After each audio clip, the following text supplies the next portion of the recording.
Hi, I'm Peg Moline, editor of Fit Pregnancy Magazine.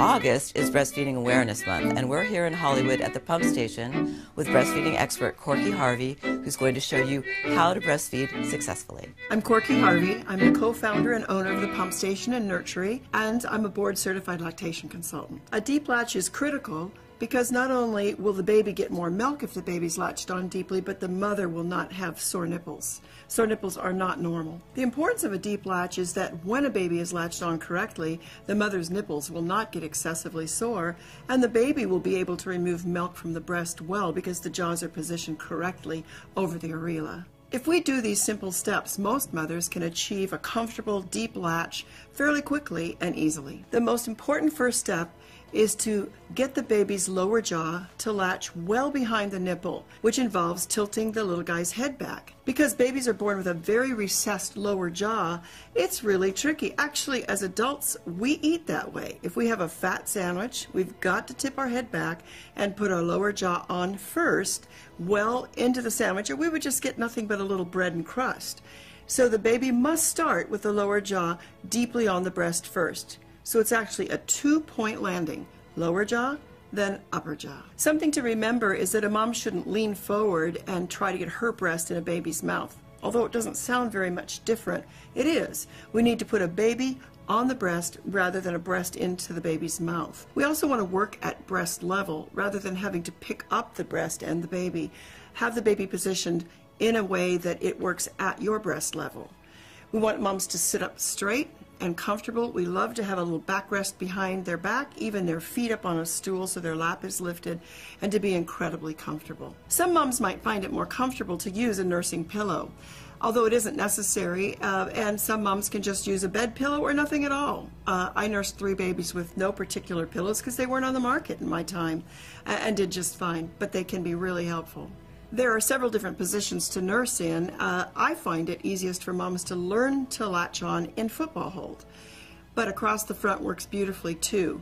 In the crook of your arm, not an easy way to learn because it's hard to tip the baby's head back and get the deep latch. So either what we call cross cradle hold or football hold are the easiest ways to learn. If a mother has a cesarean birth, football hold is much more comfortable than across the front. When a mother does a football hold with her baby, the baby will be at her side. She will hold the baby with the same hand as the breast she's using. When a mom does a cross cradle hold, she will put her baby to the left breast but hold the baby with her right arm. Once the baby's in proper position, in order to tilt the baby's head back, the mother needs to place her hand at the base of the baby's head, with her thumb behind one ear and her fingers wrapped around the other. So the V of her hand formed between her thumb and first finger would be in the center of the baby's back. Allow the baby's head to fall back slightly by just pressing with the heel of your hand between the baby's shoulder blades. That just allows that baby's head to extend slightly and fall back. In order to tilt the baby's head back, mom will need to just bend her wrist back slightly. With the baby's head tipped back and the chin up, rest your nipple just above the baby's lip.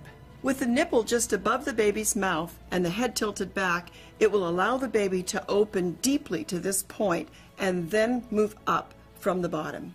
Wait now for the baby to open his mouth widely. This is called rooting.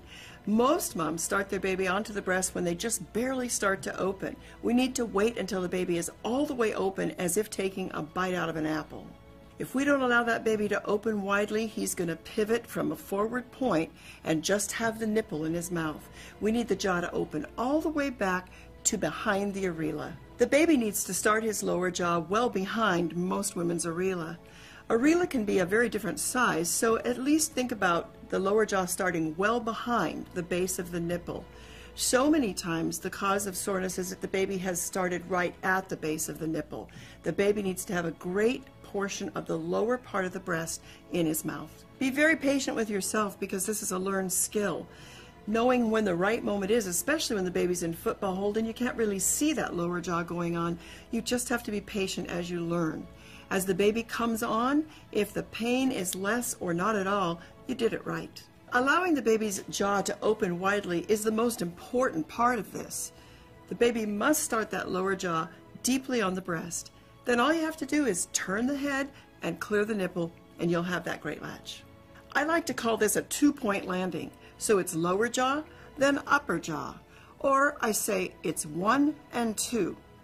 Another way to think about it is scooping the breast from the bottom or dragging up from the bottom. The reason we do it this way with lower jaw first and upper jaw is so that the baby gets more of that lower portion of the breast in his mouth, and then he lands the mother's nipple deep on his tongue and well into the middle of his mouth rather than in the front of the mouth. If the latch is shallow and the baby lands that nipple in the front of his mouth, then the nipple gets pulled up into the front of the palate and compressed by the lower jaw and tongue, causing severe damage. As we work with mothers every day, I would say that at least 95% that come in with sore nipples saying, I think I'm doing it right, are able to be taught a deeper latch on and go out of here smiling because they said, oh my God, it doesn't hurt.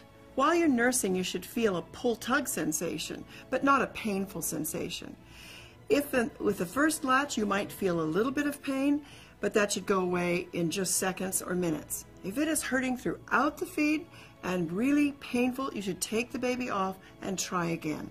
When you bring your baby deeply onto the breast, the nose should actually be touching or very close. Many parents worry that the baby can't breathe, but babies are smart. If they can't breathe, they'll lean their head back or even release the breast. You don't need to press on the breast to create nostril space. That can actually be dangerous for moms because it can cause plugged ducts. You can relax your baby back a little bit just so you're not worried anymore. When the baby has come off the breast, look down. Your nipple should be round and extended, but not compressed flat or pinched to a crease. Sometimes it can even look like a new tube of lipstick, flat on the bottom and creased across the tip. That's going to be the line of blister very soon. To remove your baby from the breast, slip a finger in the corner of his mouth between his jaws, which will release the suction. If it does look pinched and compressed, you need to work a little harder to get that baby on deeper because that will soon form a line of blister. The visual cues you should look for to know that your baby's latched on correctly is that the baby's mouth will appear wide open, not pursed and like whistling at the base of the nipple. The lower jaw and lips should be well behind the areola, and your baby should be sucking and swallowing. You know you don't have a good latch on if it hurts, if your nipple is coming out of the baby's mouth pinched, compressed, and if you're getting scabby, sore nipples. As the baby comes on, if the pain is less or not at all, you did it right.